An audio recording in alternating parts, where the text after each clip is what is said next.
Je suis toujours. Ah, attends, je vais aller me chercher un café parce que ça va être plus long. Voilà, OK? tu vois, je savais. Donne-moi une je minute. savais. Donne-moi Oui, une je minute. savais. Vas-y. Comment ça va? Hey, c'est ma belle Emma! Maudit que t'es belle le matin! Tabarnak! Moi, depuis que ma femme est morte, je me sens tellement seul! Oh, Matt, tu me fais presque pleurer. Mais toi, tu Non, vas non. faire de la comédie, hein. Bon, est-ce qu'on peut travailler un peu, Sylvain? Oui, je suis là. Hey, ma belle Emma! Arrête de parler comme ça. Franchement, c'est horrible. J'ai l'impression vraiment que quelqu'un va mourir en face de moi. Dis-moi des choses douces pendant que Pascal n'écoute pas. Pascal, il affiche le camp en plus, il est pas lâché. Il y a que des filles à la maison. Good! Good! Bye bye, bouteillon! Bonjour les amis, bienvenue dans Guerre et mensonges, chapitre 4. Sylvain finit sa gorgée de café. Il est 10h du matin chez toi. Oui, et je me drogue à la vapeur. Et comme d'habitude, Sylvain, il vapote, hein, puisque Mhm. c'est lui qui m'a appris ce mot. Comme d'habitude, Sylvain, il est là avec le sourire. Et là, en fait, c'est vrai qu'on a fait un petit peu les andouilles avant l'enregistrement. Donc, c'est pour ça qu'on a encore le sourire. Mais on va bientôt le perdre, les amis, parce qu'aujourd'hui, on va parler d'un sujet que vous avez tous évidemment vécu. Le 11 septembre 2001, ça fait 19 ans, donc on est quelques jours après la fameuse date. Mhm. Et Sylvain, toi, tu as écrit un chapitre sur le 11 septembre dans le livre Guerre et mensonges. Donc, je rappelle pour les personnes qui ne te connaissent pas encore que tu es journaliste, auteur, réalisateur. Tu as une sacrée formation et un sacré bout de chemin dans tout ce qui est audiovisuel, recherche, écriture. Tes articles, cet été en l'occurrence, ont été traduits dans combien de langues déjà? Je sais pas, j'en ai vu une quinzaine, mais je pense que c'est plus que ça parce que peu importe, quand je faisais un Google Translate et après que j'allais copier ça dans Google pour voir, peu importe la langue que je prenais, il y avait 2 ou 3 partages minimum, mais des fois c'était 2 à 3 partages, là. C'est Donc, dingue. j'ai arrêté, là, mais bon, il y avait au moins 15 langues, mais je pense que c'est probablement plus.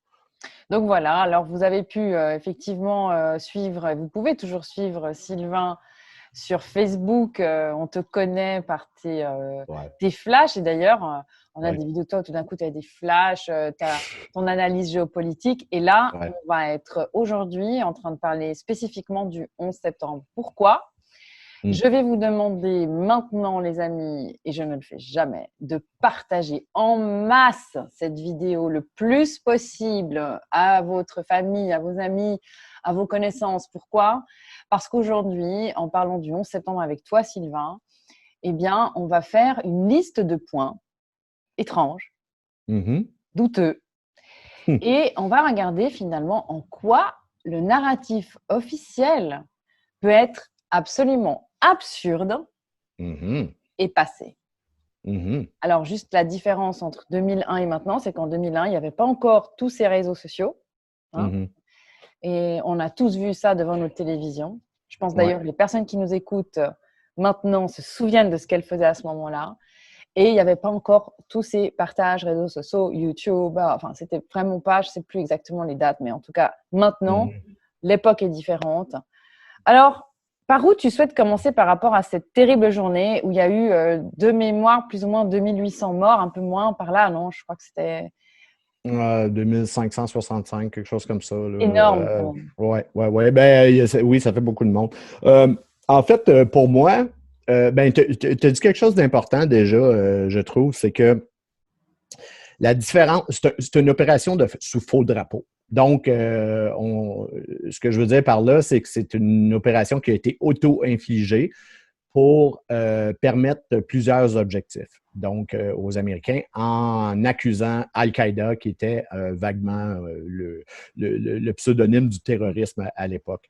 Donc, c'est une opération sous faux drapeau qui a été complètement organisée et orchestrée par la plupart des agences américaines avec l'aide de certains bouts de l'armée, certains bouts de l'OTAN, même la Mossad et les services secrets arabes aussi ont joué un rôle dans l'opération de 9/11.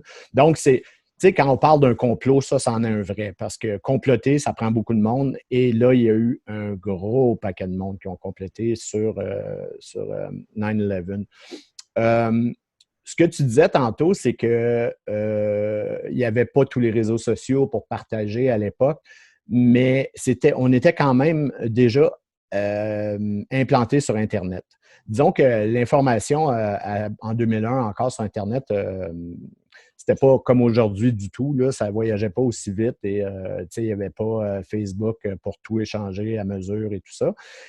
Mais reste que le fait qu'on a fait cette opération-là à l'ère d'Internet, ben pour moi, c'est carrément devenu le début de la fin pour les mondialistes. Tu parles même d'une erreur, en fait, dans ton livre. Qu'ils ont fait une Oui, erreur, en fait, qu'ils ne se oui, rendaient pas compte. Oui, absolument. Ils ne se rendaient pas compte, tout simplement, que Internet était pour prendre le dessus sur les médias traditionnels qui sont conçus pour brainwasher tout le monde sur ce qu'on veut. Et donc, Internet était à l'époque sans censure. Donc, ça veut dire que tout le monde pouvait faire des documentaires sur tout ce qu'il trouvait de louche sur cette histoire-là. Ça a commencé à circuler et c'est vraiment le début de la fin du narratif des médias. Il y en a qui se demandent pourquoi ça ne va pas si vite que ça en ce moment, les gens ne changent pas si rapidement que ça, mais c'est faux. Je veux dire, on peut voir clairement que, je veux dire, il y a probablement la moitié de la population minimum là, qui commence à se rendre compte qu'il y a quelque chose qui cloche. Là où ça devient vraiment intéressant, c'est qu'à partir du moment où tu comprends que les médias te mentent, il n'y a plus de retour en arrière. OK? Et c'est pas possible. Donc, ça veut dire que ce sont des vases communicants, mais qui vont juste dans un sens. Donc, c'est pour ça que l'équilibre qui était comme ça avant, c'est-à-dire les médias étaient tellement lourds qu'il n'y avait rien à faire, bien, les gens, ils s'en vont tranquillement de l'autre côté. Tu sais. Et là, on est comme quelque part ici probablement, tu sais, puis peut-être même un petit peu plus comme ça ici. Mais donc, c'est ce qui fait que aujourd'hui, 9/11, il y a très peu d'Américains qui croient à l'histoire officielle. Et c'est encore plus important à l'extérieur. Là, à l'extérieur, je pense qu'on est autour du 70%, grosso modo, des gens qui ne croient pas à l'histoire officielle sur 9/11. 70%, c'est beaucoup de monde. C'est beaucoup. Mais alors justement, oui. C'est le but de cette vidéo. On va aller maintenant directement dans pourquoi ils ne croient pas. Parce que finalement, il y a beaucoup de gens qui ne croient pas. Oui. Mais en quoi on ne croit pas? Qu'est-ce qui est si bizarre? Parce qu'il y a beaucoup de gens qui ne croient pas sans vraiment avoir des petits détails croustillants. Parce que là, il faut quand même te dire qu'ils ont tellement sous-estimé le niveau des gens qu'ils ont fait de graves erreurs. Par quoi tu as envie de commencer, en fait, sur toutes ces absurdités? Ben moi, puis une dernière chose pour ajouter, c'est que je trouve que l'événement est tellement important que pour ceux qui ont lu ou acheté mes deux livres, ils vont se rendre compte que c'est le seul chapitre commun. J'ai carrément fait un chapitre commun dans mes deux livres avec la même chose parce que c'est important à ce point-là. Donc, et comme j'avais fait l'enquête pour un, ben, j'ai pas changé pour changer. Là, j'ai presque carrément pris la même chose, presque. Mais donc, voilà. En fait, c'est qu'il y a eu tellement de documentaires, il y a eu tellement d'enquêtes, il y a eu tellement de scientifiques qui se sont intéressés à la chose et que rapidement, la logique prend le dessus sur les gens dès qu'on commence à s'intéresser aux travaux de ces gens-là. Moi, ceux qui m'avaient particulièrement influencé dès le début, c'est ce qu'on appelle les 1500 architectes et ingénieurs. Donc, 1500, c'est pas peu, là. Et on parle de 1500 architectes et ingénieurs qui sont impliqués dans la construction d'édifices et qui, la plupart, sont impliqués dans la construction d'édifices à structure d'acier qui ont absolument démoli tout ce que disait l'enquête du NIST. Le NIST, c'était le National Institute of Technology and Science, qui avait été chargé de faire l'enquête. Bon, on parle de quelque chose qui est paragouvernemental pratiquement. Et comme la commission Warren pour JFK, ben, il était surtout engagé pour masquer l'enquête et donc dévier tous les résultats d'une réelle enquête scientifique vers quelque chose qui était loufoque, comme la balle magique de Lee Harvey Oswald dans le cas de JFK. Donc, il y a des ingénieurs qui sont mis ensemble, qui ont parlé, qui ont démontré hors de tout doute que toute l'histoire que le NIST racontait dans son enquête ne faisait aucun sens scientifique.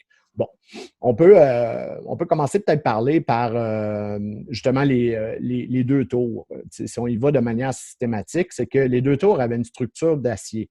Donc, une structure d'acier pourquoi on utilise l'acier pour faire des structures d'édifices aussi gros que ça, c'est qu'un feu ne peut pas endommager la structure à la base. Donc, on ne peut pas se retrouver avec une catastrophe à cause d'un feu. OK?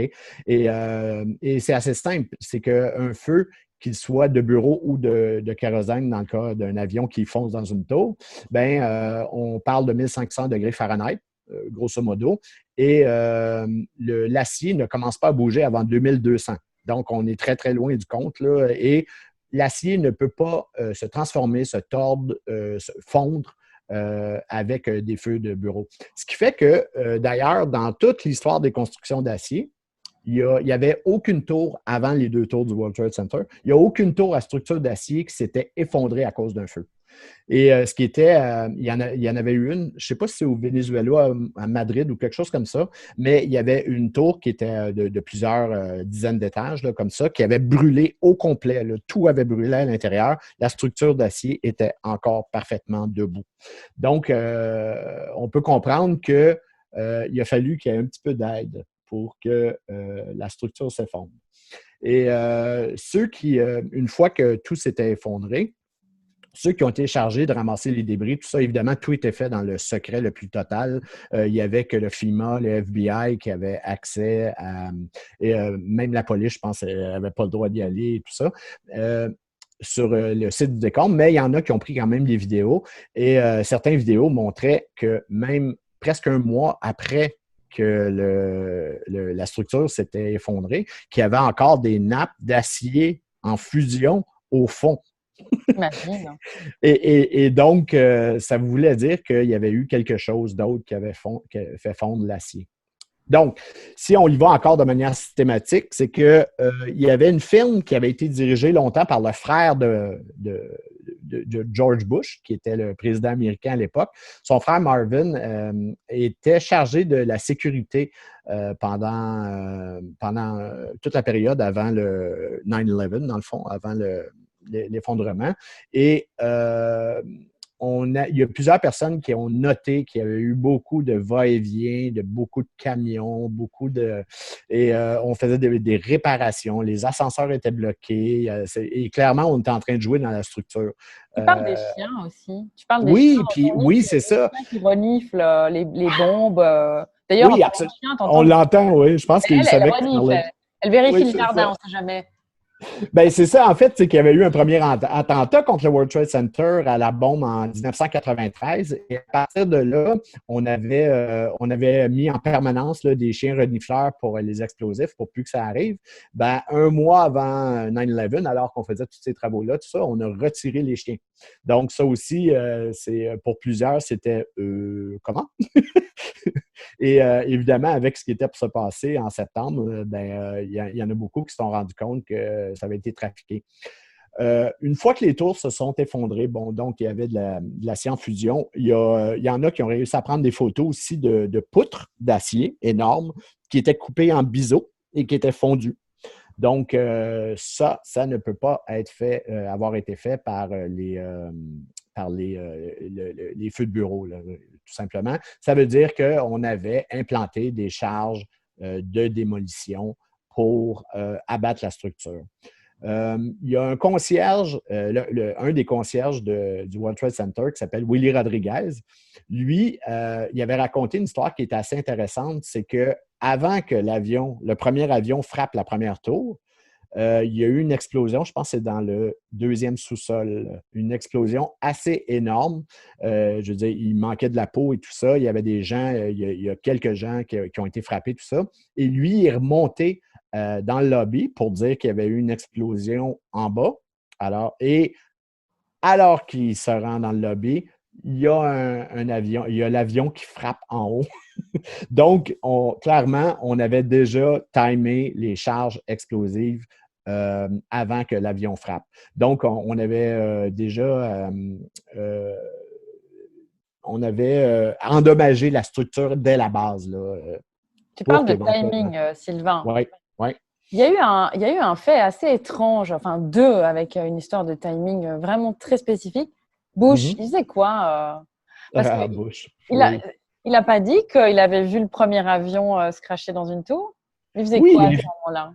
Ben c'est ça, il a effectivement dit, écoute, bon, premièrement, tout le monde sait que Bush était en train de raconter une histoire dans une petite école élémentaire, alors que quelqu'un est venu lui glisser à l'oreille qu'on venait d'attaquer le World Trade Center. Ce qui fait que, donc, il n'avait pas pu voir le premier avion frapper. Mais dans une entrevue après, il avait dit qu'il avait regardé le premier avion frapper avant que le deuxième avion frappe. Ça voulait dire, et alors qu'il n'y a aucune vidéo qui existe du premier avion qui a frappé. C'est ça en fait. C'est surtout le deuxième en fait. Donc, peut-être qu'il y a un film de Zapruder quelque part qui existe, que le président aurait vu, mais c'est que Bush n'est pas le crayon le plus aiguisé dans le coffre. Hein. Et donc, d'après moi, il y a simplement... Comme dirait Sylvain, c'est pas une 100 watts. C'est pas une 100 watts, exactement ça. Et donc, je pense qu'il s'est lui-même probablement fourvoyé en lâchant cette information-là. Mais il l'a dit à plusieurs reprises. Oui, il l'a dit, puis ça avait été enregistré. C'est à des journalistes qui parlaient là, pendant ce truc-là. Je ne sais pas si la vidéo existe encore de ça. Parce que tu vois, il y a aussi l'histoire du timing que tu expliques bien. J'aimerais que tu nous parles de la BBC. Ils ont fait quoi, là? Ils ont fait un direct, non, soi-disant, la BBC? Pour la BBC, Parlons c'est d'une tour terrible. qui s'était effondrée. Oui, ben en fait, il faut raconter à ce moment-là l'histoire de la tour 7. Parce que voici. Bon, ben, on la raconte, OK? Il y a deux avions qui ont frappé les deux tours principales du World Trade Center. Elles se sont effondrées et, bon, même si on regarde, d'un côté, pour les architectes, ça fait pas de sens, là, ce qui s'est passé. Un avion ne peut pas endommager une structure d'acier comme ça, alors qu'un avion est principalement fabriqué d'aluminium et ça s'écrase là, contre l'acier, contre surtout les poutres énormes là, qui étaient les structures. Donc, ça ne fait aucun sens. Celle qui fait encore moins de sens, c'est la tour 7. La tour 7, c'est une tour qui était un peu plus petite, qui était à 400 mètres des deux autres tours, qui était l'équivalent de 4 terrains de football plus loin, et qui a été frappée par aucun avion. C'est une tour de 47 étages, si je me souviens bien, ou quelque chose comme ça. Et le feu, il y a des feux qui se sont déclarés à l'intérieur de cette tour-là. Personne ne sait exactement comment. On a justifié ça en disant que c'est des trucs qui avaient sauté des tours à l'autre ou quelque chose comme ça. Bon. Mais ce qui ne fait aucun sens parce que c'est 4 terrains de football. Là. Je veux dire que des trucs incandescents se sont retrouvés au 22e étage, 400 mètres plus loin, et que le feu prenne et que personne ne soit capable de l'éteindre, ça ne fait pas de sens. Donc, aucun avion frappe ça. Les feux se déclarent sur 2 étages, je pense.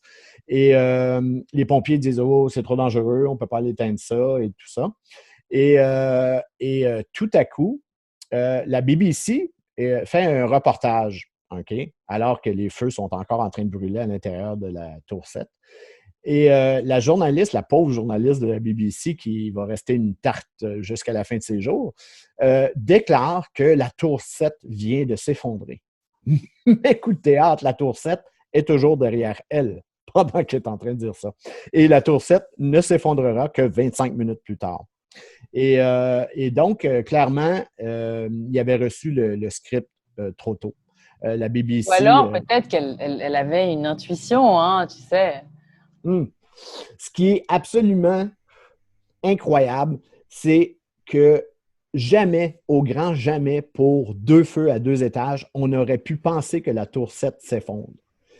Ça ne faisait aucun sens. Là. Je veux dire, c'était même pas envisageable. Donc, elle le déclare 25 minutes d'avance. Il n'y a aucune explication à ça. On va faire un petit parallèle. Moi, j'aime bien les petits parallèles. Attends, je veux juste finir avant. C'est que la tour 7... Oui, ben non, mais c'est que la tour 7, en fait, encore là, si je reviens à la NIST, c'est que ce qu'ils ont dit, c'est que ces 2 petits feux de bureau-là auraient affecté la structure, juste plié les poutres d'acier, tout s'est effondré à la vitesse de la gravité. Ça, c'est absolument incroyable. Ça veut dire qu'il n'y a eu aucune résistance dans toute la structure d'acier de la tour 7.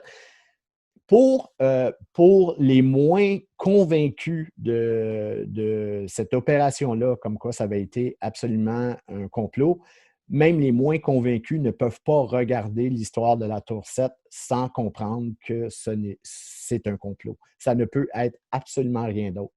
Tu sais, je veux dire, il ne faut même pas être intelligent là, pour le comprendre. Là, Non, mais en même temps, tu sais, Sylvain, des fois, plus c'est gros et plus ça passe. Parce que le cerveau, il résiste. Il dit, mais attends, c'est pas possible, c'est pas possible. Imaginons, c'est ça le parallèle que je voulais faire, parce qu'il y a beaucoup de Français qui écoutent nos vidéos. Tu vois, c'est comme si on fait une vidéo avec la Tour Eiffel dans le dos. On dit, ben voilà, la Tour Eiffel, elle s'est effondrée, d'accord? Elle vient de s'effondrer. Voilà, c'est un grand drame. La Tour Eiffel s'est effondrée. On voit la Tour Eiffel derrière et elle s'effondre 25 minutes après. C'est ça. mais il y a un petit feu dans la Tour Eiffel. Ça n'a aucun sens. Mais c'est énorme, ce genre de choses-là. Parce que tu vois, en Europe, personne en a parlé, évidemment, sur les chaînes, on va dire, publiques, de grande audience. Hein, voilà, bon. Oui, puis le fait, là, tu ramènes ça à un point important, je pense, parce que le fait que les médias n'aient jamais parlé de la Tour 7, qu'aucun média n'ait jamais parlé de la Tour 7, alors que tout le monde le sait, ben, je pense que ça démontre la volonté des médias de cacher toute cette histoire-là. Ils en ont parlé ce jour-là, mais encore là, très peu par rapport aux deux autres tours. Mais ils n'ont jamais analysé ce qui s'était passé après. Jamais, parce que ça ne fait aucun sens. Il n'y a aucune explication possible, sauf que celle du complot. Ah bah oui, parce que quand on commence à regarder les problèmes de timing, parce que c'est vrai que là, tu as parlé de cette… je crois que tu parlais d'un nanothermite, en fait. C'est ça, ce produit qui pourrait justement… mettre en fusion, voir encore des jours après l'acier qui est encore là. Ouais. Tu vois, sur l'aspect du timing, parce qu'il y a des choses où là, tu écris dans ton livre qu'il y a eu des personnes qui ont shorté le marché à peu près quelques jours avant. Alors, shorter le marché, voilà, c'est comme tu te le dis, en faisant des puts ou voilà, tout simplement en pariant à la baisse. C'est-à-dire, on se dit, bon, moi, je pense que ça va être la catastrophe. Et il y a des gens qui ont shorté les compagnies aériennes, en fait. Oui. Hein? Tu peux nous expliquer ça, Daddy? Et les compagnies d'assurance aussi, si je me souviens bien. C'est que, en fait, il y a eu une enquête qui a été faite là-dessus sur les transactions douteuses qui avaient été faites en bourse dans les jours et semaines précédant l'attaque. Et encore là, cette enquête-là qui a déterminé qu'il y a eu 27 transactions majeures qui ont été faites en bourse, alors qu'il fallait absolument savoir ce qui était pour se passer le 11 septembre.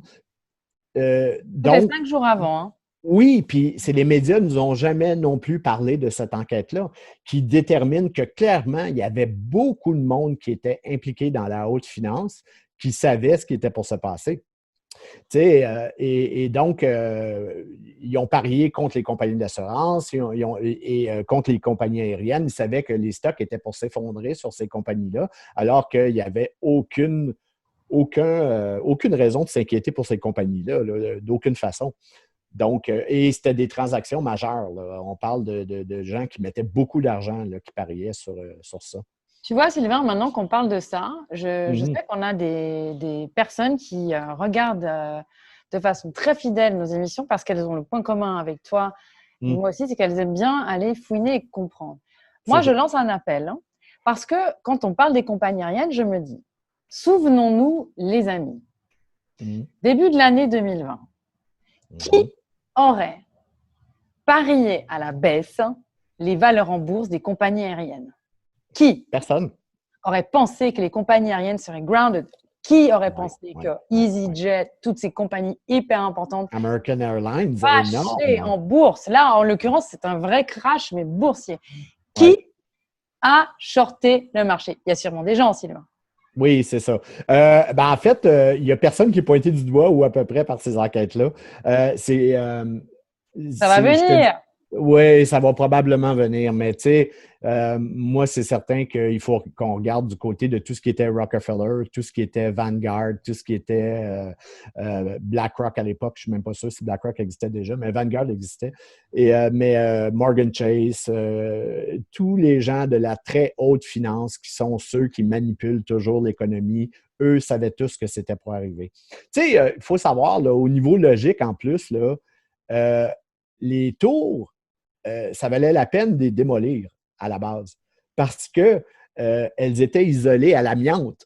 Et donc, l'isolation à l'amiante étant devenue interdite depuis la construction des tours, parce que c'est nocif pour la santé et cancérigène de respirer ça, bien, on avait déterminé déjà que ça coûterait à peu près 1 milliard retirer toute l'isolation d'amiante des tours. Donc, ça coûtait moins cher de démolir les tours et d'en construire une nouvelle que simplement de les réparer, alors que les édifices commençaient à être vieux et désuets de toute façon.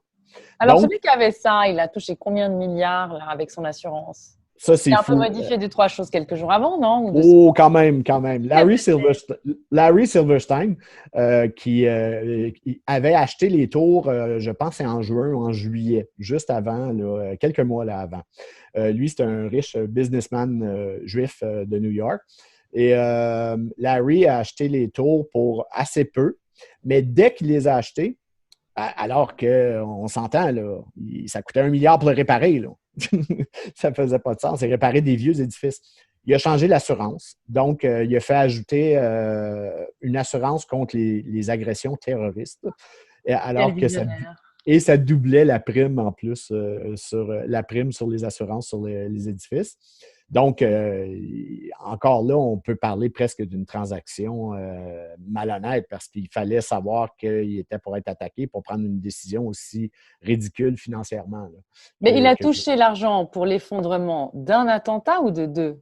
Oui, c'est ça qui est fou. C'est que comme il y a eu 2 avions qui ont frappé les tours, lui, ça a été déclaré aux assurances, il a été en cours et il a reçu 2 fois la prime pour 2 attaques séparées parce qu'il y a eu 2 avions.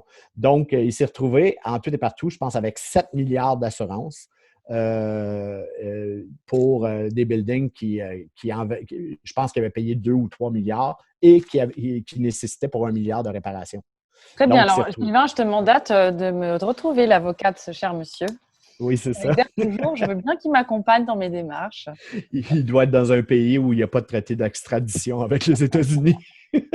Bon, écoute, Sylvain, moi, il y a une partie de ton épisode sur le 11 septembre que il va falloir que tu m'expliques parce que là, Ouais.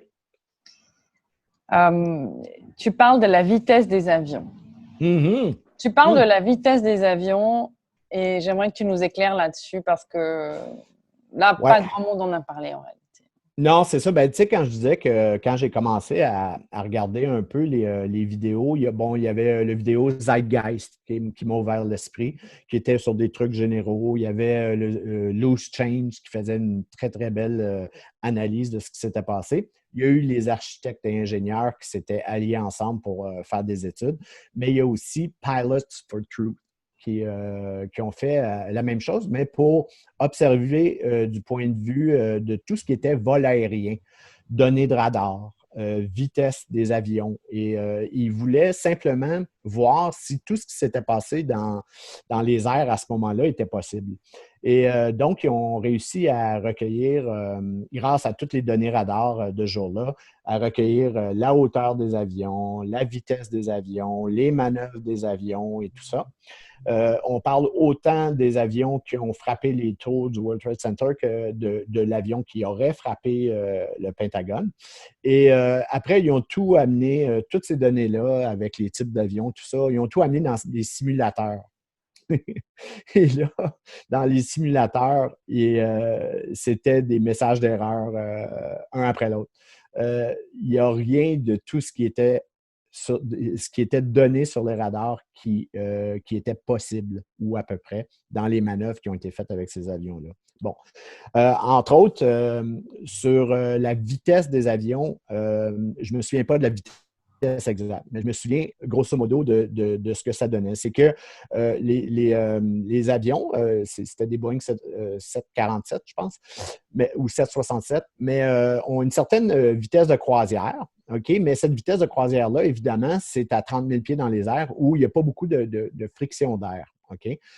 Eux, ils ont déterminé que non seulement ces avions-là allaient beaucoup plus rapidement que la vitesse de croisière possible, mais ils le faisaient à moins de 1000 pieds du sol. Et là, à 1000 pieds du sol, la friction de l'air est énorme. Et donc, on se retrouvait en simulateur avec des crashs un après l'autre parce que à cette vitesse-là, à cette hauteur-là, une altitude très, très basse, là, à la hauteur des buildings, ben, les ailes se défont complètement. OK? Dingue. Oui, Dingue. pour tous les pilotes, ça, c'est clair que ce qu'on a comme données ne correspond pas à des avions de ligne normaux. Donc, après ça, si on combine ça avec le fait qu'il y a eu beaucoup, beaucoup, beaucoup d'observateurs sur place, des témoins qui ont vu le deuxième avion, parce que le premier, à peu près, personne ne l'a vu, mais le deuxième, il y en a beaucoup qui ont dit que ce n'était pas un avion de ligne, que c'était un avion militaire, qu'il n'y avait à peu près pas de hublot, qu'ils ne voyaient pas de hublot de passagers, tout ça. Aussi, on peut observer sur les photos agrandies là, du deuxième impact qu'il y a une protubérance sous l'avion. Et donc, cette protubérance-là n'existe pas sur les Boeing normaux, mais c'est un système de téléguidage qui est militaire. Donc, ce qu'on a vu probablement et ce qu'on a envoyé sur les tours, c'est probablement des avions militaires qui avaient été modifiés pour probablement ressembler vaguement à des avions de ligne, mais qui pouvaient tolérer cette vitesse-là à cette altitude-là, mais qui étaient téléguidés et probablement avec personne à l'intérieur. Et Alors, que ça le... fait penser à deux questions qui me viennent. Évidemment, je pense que tout le monde se pose les mêmes questions. Ouais. La première, alors, qu'en est-il des téléphones que les passagers auraient passés à leur famille pour leur dire « je vais mourir, maman », etc. Et puis, qu'en est-il de cette vidéo qu'on a tous vue de cette journaliste qui était en hauteur sur une colline, où au moment où elle parle du premier avion, il y a le deuxième qui arrive. Qui frappe, là, en plus. Là. Et on a tous Ouais. l'impression d'avoir vu un avion de ligne. Oui, oui, oui, c'est ça. Ben, est-ce que c'est un avion de ligne ou c'est un avion militaire qui a été peint pour ressembler? Parce que il y a des photos qui existent d'avions militaires peints comme des avions de ligne. Là. Il y a des photos qui existent de ça et ce n'est pas du tout des Boeing. Là. C'est conçu pour leur ressembler. Donc, moi, je pense que c'est ça.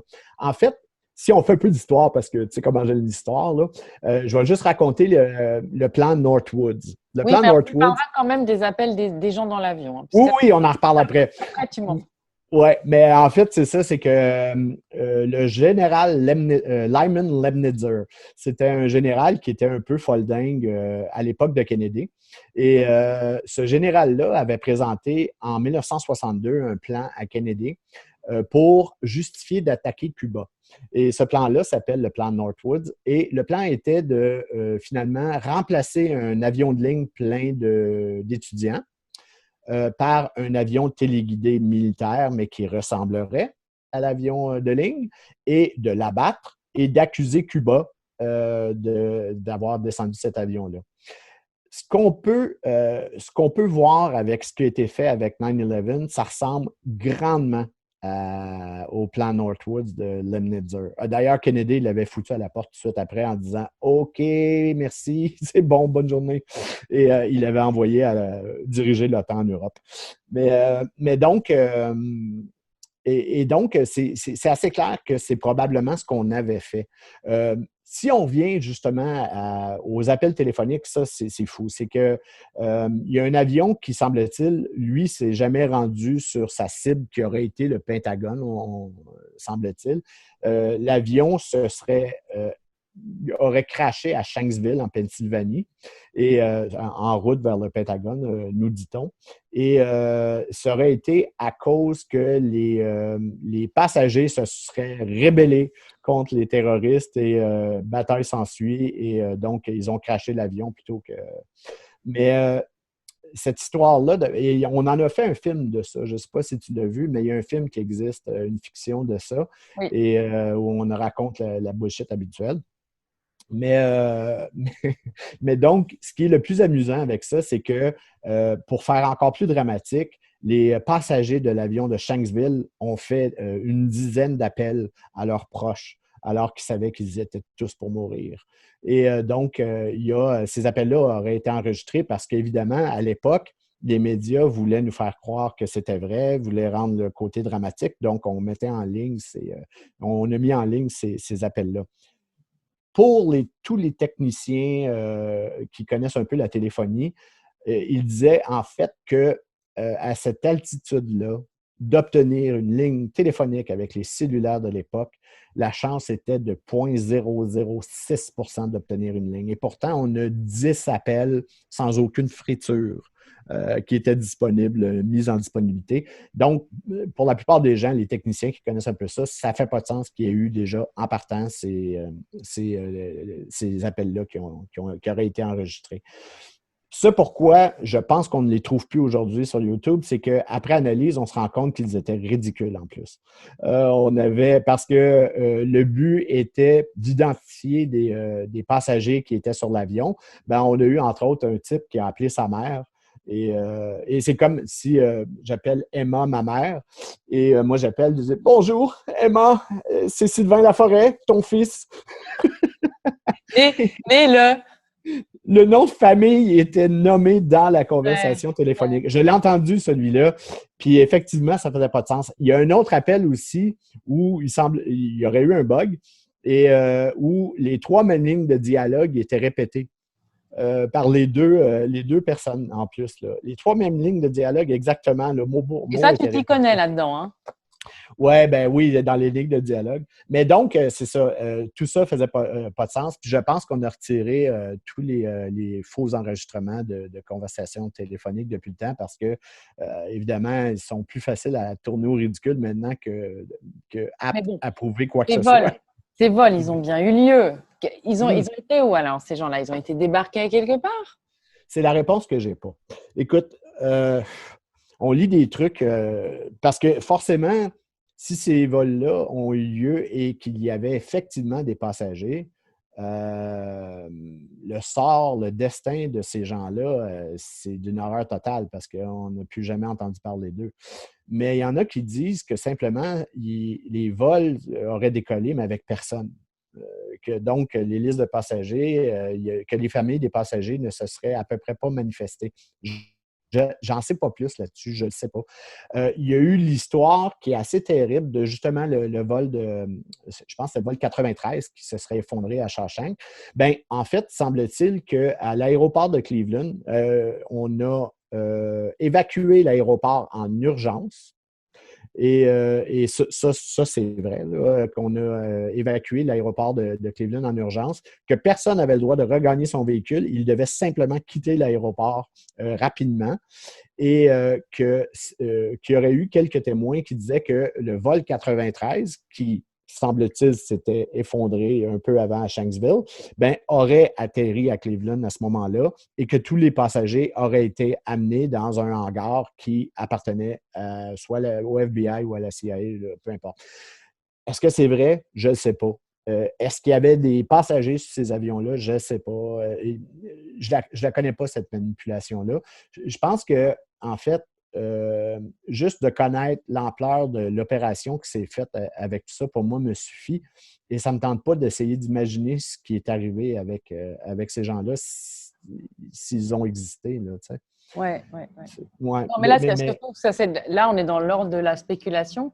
Tandis que là, ce dont on a parlé jusqu'à maintenant, ce sont des faits qui ont été donc effectivement étudiés, mais ça fait 19 ans. Hein. Oui, ça fait 19 ans. 19 ans, tu imagines? Ouais.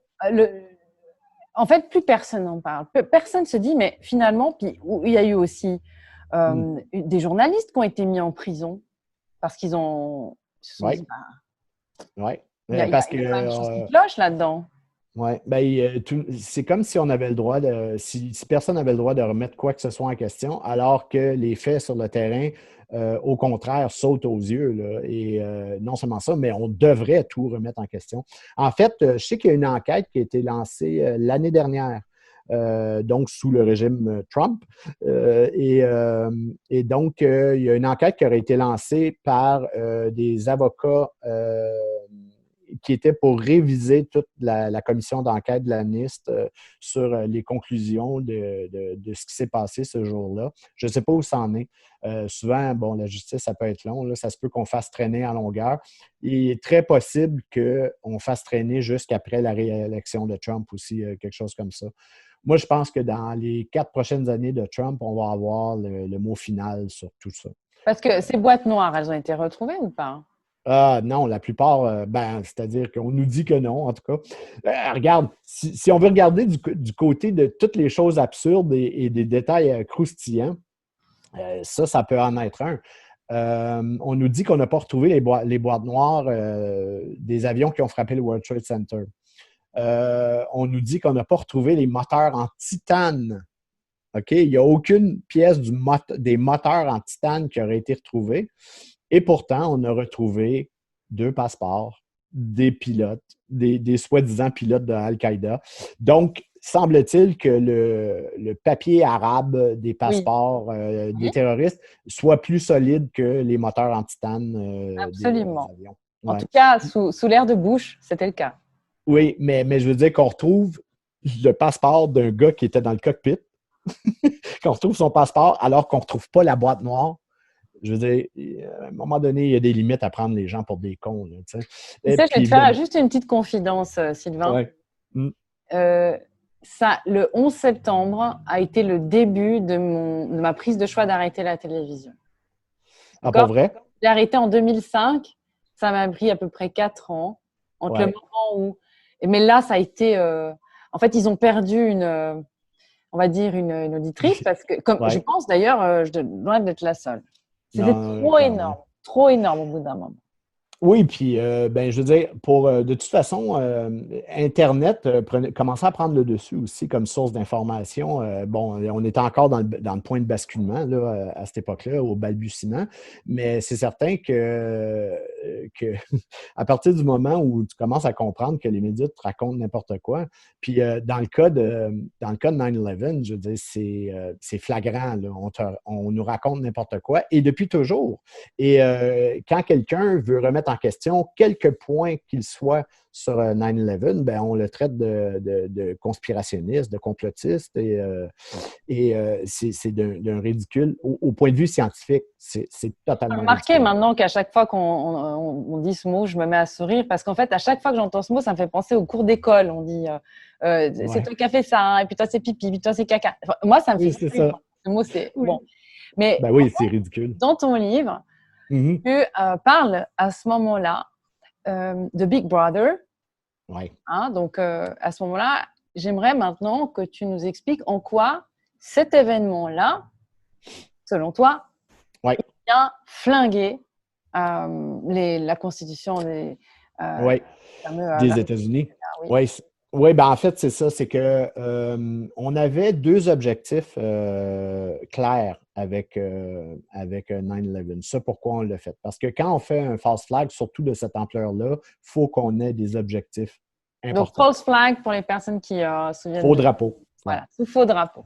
C'est ça. Donc, le premier, ça a été de lancer une guerre perpétuelle contre le terrorisme. Donc, en accusant Al-Qaïda, qui avait le dos large, parce que Al-Qaïda, au fond, c'était une aile de la CIA, là, c'était un département de la CIA. Donc, Moi, j'ai on a appris ça dans accusé. tes Oui, c'est travaux. ça, Hein. c'est ça, Je ne savais c'est ça. pas, personne ne sait en tant que tel. Mais le pire, c'est que c'est avoué, là, je veux dire, c'est Zbigniew Brzezinski qui avait fondé Al-Qaïda là, à l'époque avec les services secrets du Pakistan. Tu sais, c'est connu en plus. Là.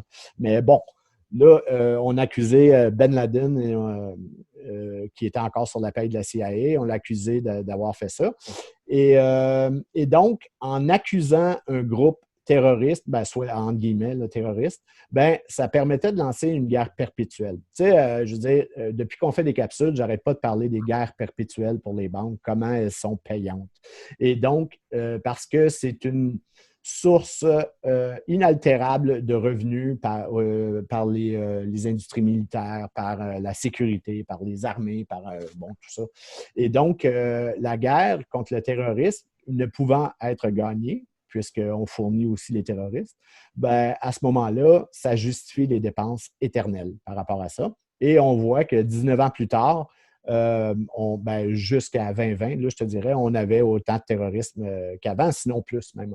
Je veux dire, quand on a besoin de faire une guerre contre le terrorisme, il faut qu'on ait des terroristes aussi. Donc, ils fournissent les deux et voilà. Donc, ça, c'était la première partie. Et ça s'appelle, par Bush, c'était la War on Terror. Et donc, ça a lieu depuis 19 ans. La deuxième opération, d'après moi, était le but principal de ça. C'est qu'aux États-Unis, au fond, on n'avait pas le droit de faire de la surveillance électronique, de l'écoute électronique sans avoir de mandat pour les enquêtes policières, pour la surveillance des citoyens, peu importe. Là.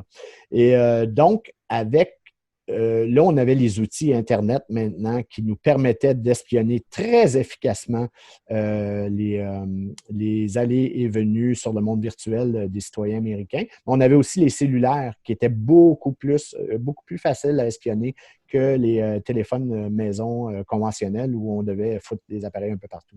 Donc, on s'est retrouvé avec des citoyens qui eux-mêmes s'exposent volontairement, pratiquement, à la surveillance. Mais évidemment, cette surveillance-là était illégale. Donc, ce qu'on a fait, et c'était illégal et c'était assuré dans la Constitution américaine que les citoyens avaient un droit d'expression et un droit de liberté et un droit de ne pas être espionnés comme ça par le gouvernement. Ce qu'on a fait avec 9/11, c'est que dès le mois d'octobre, donc, on parle de quarantaine de jours plus tard, on a signé le Patriot Act. Je pense que c'est le 22 ou 23 octobre. J'ai la date, j'ai ton livre sur les genoux, mais c'était 6 semaines après, alors c'est ça. le 25 octobre. Ah, tu vois, je n'étais pas loin là, quand même. J'y allais de mémoire. 10 jours après mon anniversaire. Oui, puis 24 après le mien. OK, t'es balance toi aussi? Mais oui! Ah, va falloir fêter ça. OK. Fait que, arrête, je vais perdre mon idée. On s'en fiche du 11 septembre. Alors, tu vas faire quoi à ton anniversaire? Mais c'est ça, oui, c'est ça. On va passer à autre chose. Mais donc, c'est ça, c'est que le Patriot Act, dans le fond, ce que c'était c'est qu'on se donnait le droit de faire la surveillance électronique sans limite sur les conversations téléphoniques, sur Internet, de tous les citoyens justifiés par la surveillance contre le terrorisme. Et donc, on venait briser complètement quelques actes de la Constitution américaine par ça. On passait par-dessus simplement la liberté, le droit à la vie privée des citoyens, qui était assuré toujours par ça. Et bien qu'on devait avoir un mandat FISA pour avoir accès aux données qui étaient accumulées, entre autres chez Cambridge Analytics, puis les trucs comme ça, ben on se rend compte en réalité que ces mandats-là étaient donnés comme ça. Donc, ça veut dire qu'on avait un accès libre. Et si, de toute façon, quiconque regardait un peu le film de Edward Snowden, ben à ce moment-là, on avait une surveillance directe qui était faite sur plusieurs citoyens, sur les conversations, sur toute la navigation Internet qui se faisait même à travers les caméras des ordinateurs des gens et des téléphones qui se faisaient en direct sans aucun mandat. Donc, et ça, on l'a justifié par la signature du Patriot Act qui venait démolir la Constitution américaine et qui était justifié par l'attaque terroriste de 9/11. Donc, c'est quelque chose qui était il fallait que ça soit un événement super important pour faire accepter aux Américains de perdre leur droit à la vie privée. Tu vois, moi, Sylvain, quand je t'entends parler de ça, il y a un parallèle qu'on est un peu tous là maintenant en train de faire, c'est avec le Covid en fait.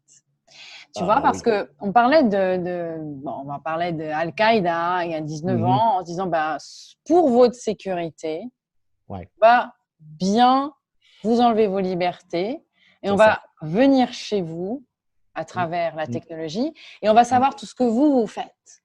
Parce qu'il y a des terroristes et tu imagines même Patriot Act, l'acte patriote, évidemment. Oui, en plus. Tu sais à quel point le pouvoir des mots me passionne et la manipulation que vous avez aussi subi, vous, tous qui nous écoutez, parce que souvenez-vous en 2001, quand on a parlé sur les télévisions de ce Patriot Act, vous en avez pensé quoi? Oui, c'est ça. C'est effectivement. C'est que les gens à l'époque étaient tellement terrorisés par les terroristes qu'ils l'ont accepté. À juste titre, d'une certaine façon, on peut comprendre. Mais maintenant, à quoi ça sert l'histoire, tu vois, Sylvain? C'est de comprendre. Pourquoi on fait des erreurs? C'est pour éviter de faire deux fois les mêmes, normalement, si on n'est pas trop masochiste. Bon, là, on n'a pas fait, nous, l'erreur. on est victime de toutes ces choses-là. Mais quand on voit, tu vois, avec cette histoire de Covid, même si toi, tu es au Québec, moi, je suis en Suisse, mais bon, l'Europe, c'est… Maintenant, ce qui se passe, la différence, c'est que ce qui s'est passé là aux États-Unis, c'était une problématique américaine. Là, depuis le début de l'année 2020, en fait, on ne peut pas se dire qu'il y a un Ben Laden qui se cache à quelque part parce que le virus, il est partout. Ben oui, c'est ça. Et c'est fou à quel point il y a des analogies qui peuvent être intéressantes. Parce que là, maintenant, ce qui se passe, c'est encore plus génial que quelques terroristes qui se font péter dans les avions. C'est encore mieux, tu imagines? On ne peut pas le voir, mais il est là. Oui, puis écoute, si on regarde justement toute l'opération de 9/11 comme la première étape de la disparition des droits et libertés, autant au niveau de la liberté de presse qu'au niveau de la liberté d'expression et le droit à la vie privée, ben on voit que là, on est à la deuxième et troisième étape avec le corona. C'est-à-dire qu'on est en train de vous enlever le droit de décider de votre propre santé.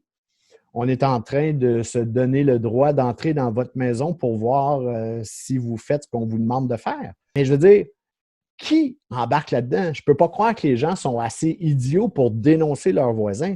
Ça ne se peut pas. Je veux dire, il faut que tu aies du jello dans la tête. Là. Pour moi, ça ne fait aucun sens.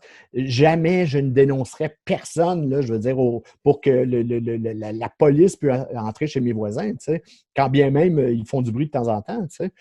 Et regarde, je ne sais même plus quoi en penser. Par contre, moi, ce que je me dis, c'est qu'avec chacune des mesures en ce moment qu'on ajoute, ben, le gouvernement s'enfonce.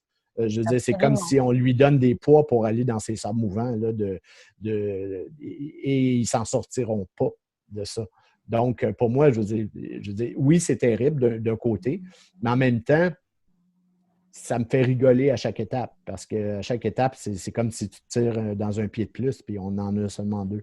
Donc, c'est vrai que la grande chance qu'il y a maintenant, c'est que tout le monde est confronté à ça. Donc, oui. en fait, tout le monde doit, par la force des choses, subir ces mesures. Ben oui. Puis théoriquement, on vit dans des démocraties. Donc, théoriquement, ils ne pourront pas tenir longtemps là, par rapport à ça. Tu sais. À partir de quel moment on se dit le changement n'est plus une option, mais une nécessité? Tu sais, je pense qu'on n'est pas très loin de là. Il va falloir que ça arrête bientôt. Et pour moi, la clé dans tout ça, c'est toujours que tout le monde, les gens, mais incluant les policiers qui, leurs familles aussi, sont dans le lot des opprimés en ce moment, se rendent tous compte individuellement qu'il n'y a plus rien qui fait du sens dans leurs histoires et qu'à ce moment-là, le choix est assez simple entre supporter une poignée de marionnettes qui veulent opprimer le peuple en entier ou protéger le peuple.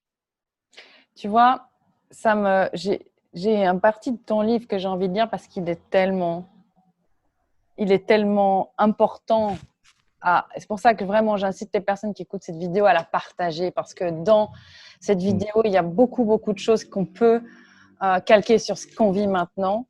Et toi, tu parles de course contre la montre. Si nous revenons à la réalité, le gouvernement fantôme des États-Unis est dans une course contre la montre. Il doit absolument mettre en place de nouveaux outils de contrôle mental sur les masses avant que ces outils de propagande habituels ne s'effondrent. La télévision et les journaux se meurent à cause d'Internet. Les républicains comme démocrates ont déjà tenté à 2 reprises de limiter la liberté d'expression sur Internet, de contrôler son contenu, mais ils n'ont pas encore réussi. Ils rongent lentement la liberté d'expression via YouTube, Facebook et autres médias sociaux. J'adore ce paragraphe-là parce que c'est tellement 2020. Oui, je sais. Je l'ai écrit en 2016 ou 2017, là, peut-être, là. Quelque chose comme ça. Mais oui, non, c'est ça. Résumé. Oui. Ben, on en est là. On en est exactement là. Est-ce qu'on peut considérer que la prochaine fois, dans le chapitre 5, on va passer un tournant là, dans l'histoire de Guerre et Mensonges, parce que tu vas évidemment nous parler en quoi ça a servi aussi pour la géopolitique, et puis on a tous suivi aussi les discours très manipulateurs de Bush quand il mettait terrorism. Donc, arme de destruction massive, c'était un prodige au niveau de la manipulation. Hein. Absolument, oui. Et puis, tu nous emmèneras. On continue hein, d'avoir la Syrie en ligne de mire. Hein. Ouais, ben la Syrie, c'est tellement important. Et avec le temps qu'on a passé sur la Seconde Guerre mondiale, pour moi, on doit passer autant de temps sur la Syrie. Parce que la Deuxième Guerre mondiale, c'est le début de l'Empire américain, puis la Syrie, c'est la fin de l'Empire américain. Donc, c'est super important. Bon, ben, on a du pain sur la planche, mais on Yep. aime ça. Et on en Ouais. redemande. Oui, oui, oui. Fait qu'on se voit bientôt. Ben oui, on va bientôt se voir. On a un sacré planning. En tout cas, les amis, Oui. partagez cette vidéo du 11 septembre et les autres aussi. Hein. Bon, franchement, Mhm. en attendant le livre papier, on va pas se priver. C'est toujours un super plaisir d'être là avec toi, Sylvain. Tu nous racontes l'histoire et tu nous rends accro et drogués à la vérité. Merci, Sylvain. Hey, merci à toi encore. On se voit bientôt. Ciao, les amis. Tu sais que tout à l'heure, quand tu parlais, il y a un écureuil qui doit faire à peu près 25 kilos qui passait derrière toi dans l'arbre. C'est rien, il faut que je refasse ma toiture parce que dans l'entretoit, en ce moment, il y a 2 ratons laveurs qui ont réussi à entrer, je pense. J'entends gratter là, dans le grenier.